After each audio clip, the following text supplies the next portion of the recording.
in Shia sect of Islam, we have these self-flagellating ceremonies. We pay penance.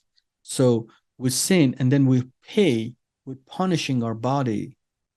We're punishing ourselves with we're punishing our bodies with beating ourselves to pay for the sins that we have committed, to kind of get rid of it, to judge your to bring judgment upon ourselves in order to escape the judgment that is to come.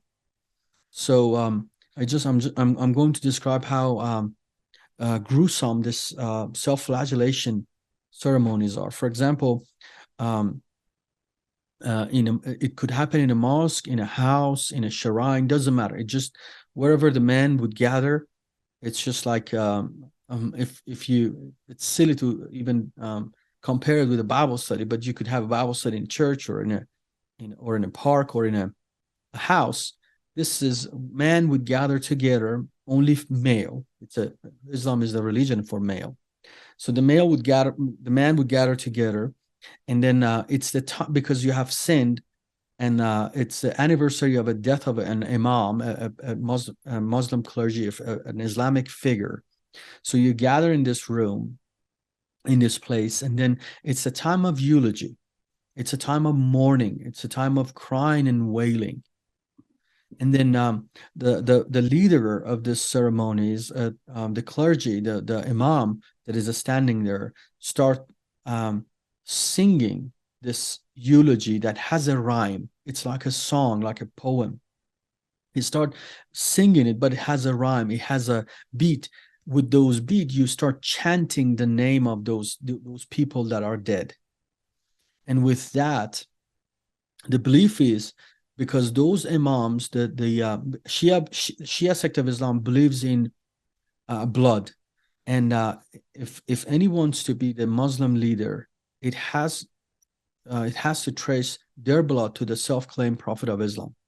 So this blood trace is very important in Shia Islam. So this the belief is that the Prophet of Islam had this son-in-law, and his grandchildren are the successor of the Shia Islam, and they have a special place with the God of Islam.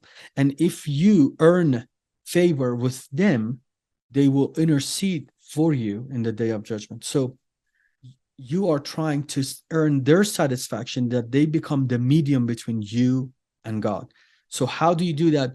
In the anniversary of their death, you mourn and you weep and you cry for their death. And then with those eulogy, that imam, the clergy, start provoking the crowd to beat themselves. It's part of the mourning ceremony. You start beating yourself. You're half naked because it's time of mourning. There's black banners everywhere on that place. This is the shrine, mosque, or a house. It's covered with black banners. It's always in the evenings or in the places that is dark.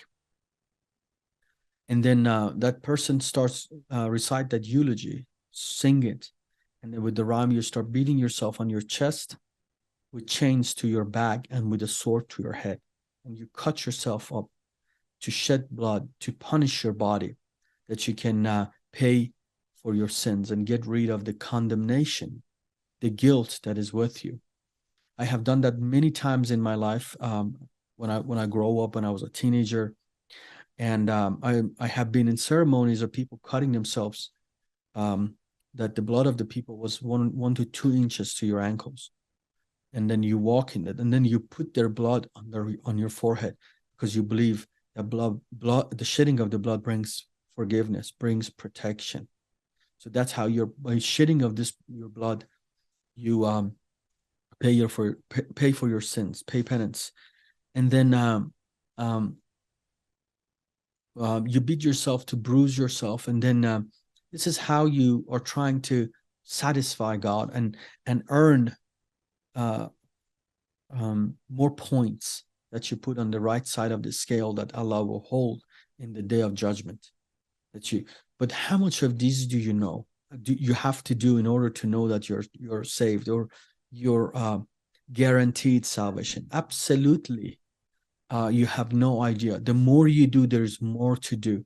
And there's like this race that you never will finish it. You never know you're gonna um, be enough. You're never gonna measure up, and you're constantly battling with this. That is Allah satisfied with me? Am I doing enough?